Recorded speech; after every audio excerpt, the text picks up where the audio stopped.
Le 7 mai 2026, à Lomé, un commerçant togolais a été victime d'un braquage quelques instants après avoir effectué un retrait d'une importante somme d'argent à la Banque Atlantique du port.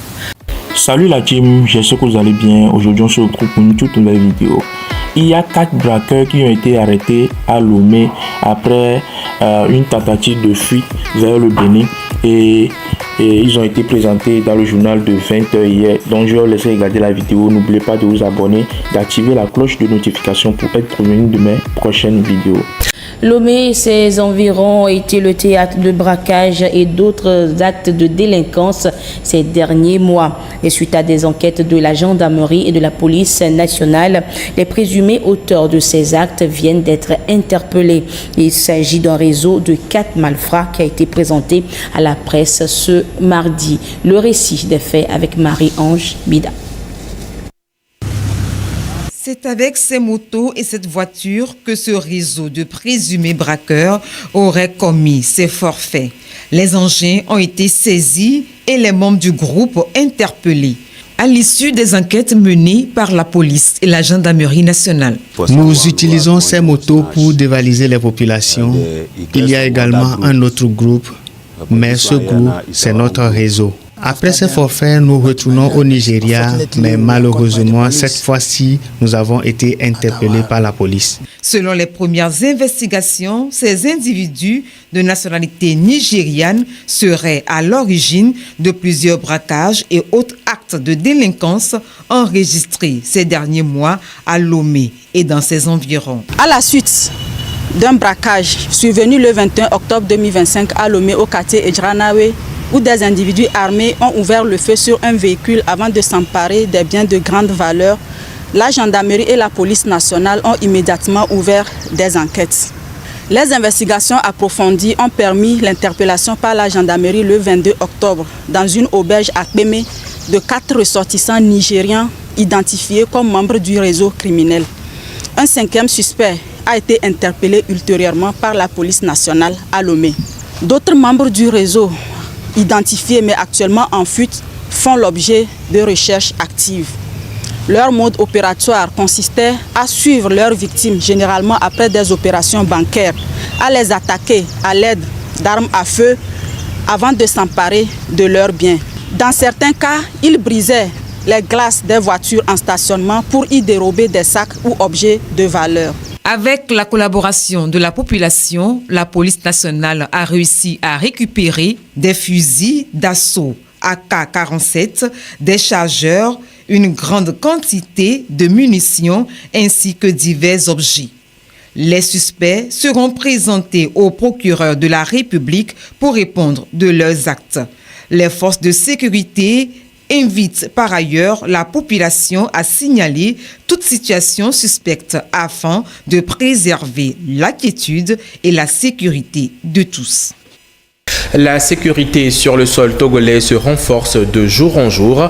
Pour preuve, 4 présumés auteurs soupçonnés d'avoir orchestré un braquage ciblé afin de s'emparer d'une importante somme d'argent ont été arrêtés. Une interpellation qui témoigne du travail de la police nationale dans la lutte contre la criminalité. Elia Guanyandao. La saisie de ces objets met un terme aux activités d'un groupe de présumés braqueurs opérant dans la capitale togolaise.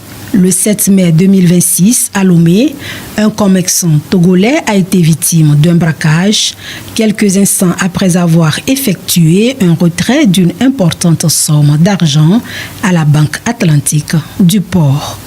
Une opération menée par les forces de l'ordre a permis l'interpellation des individus soupçonnés d'être impliqués dans cette attaque à main armée. Alertés, les forces de sécurité se sont mises à leur trousse. À 14h30, 5 ressortissants de 2 pays voisins ont été interceptés à la frontière de Sanvikondi alors qu'ils tentaient de quitter le pays.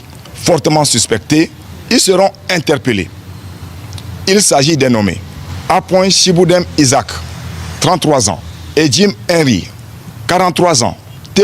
Hélène, 48 ans, féminin, CH Favor, 39 ans, tous de nationalité nigériane, ainsi que le nommé Mathias Capoin, 26 ans, chauffeur de nationalité béninoise.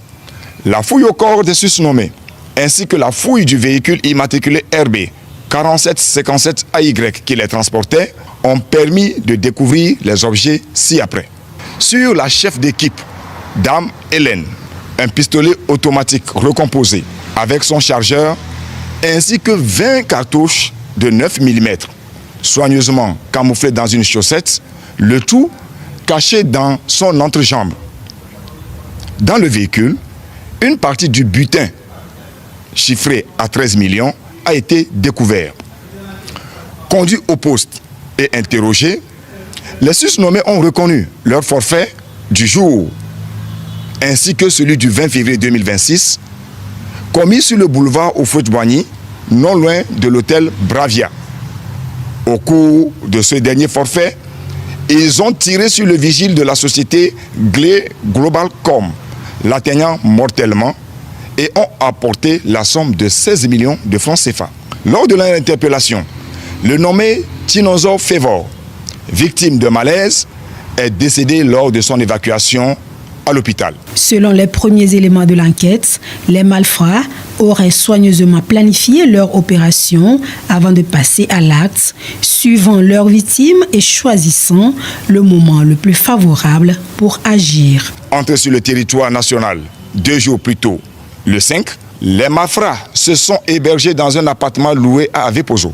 Leur mode opératoire consiste à mettre l'un d'entre eux, en l'occurrence la dame, à l'intérieur des institutions bancaires où elle simule une opération, le temps de repérer les clients ayant effectué de gros retraits. Elle signale ensuite à ses complices, planqués dehors, le descriptif de la cible. Une fois sortie et bien identifiée, la cible est prise en filature et braquée à un endroit qui leur est favorable.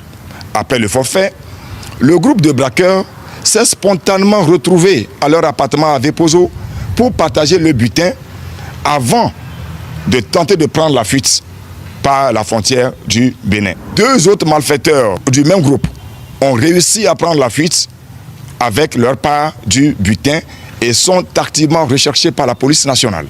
Les autres mises en cause font actuellement l'objet d'une procédure et seront présentés au parquet pour y répondre de leurs actes. Ces arrestations sont le résultat d'un travail approfondi de renseignement et d'investigation mené par la police nationale. Une opération qui vient rassurer les populations tout en rappelant la nécessité d'une vigilance accrue face à la recrudescence de certains actes criminels. À travers cette nouvelle interpellation, les autorités réaffirment leur détermination à lutter contre l'insécurité et le grand banditisme, avec un message clair: aucun acte criminel ne restera impuni.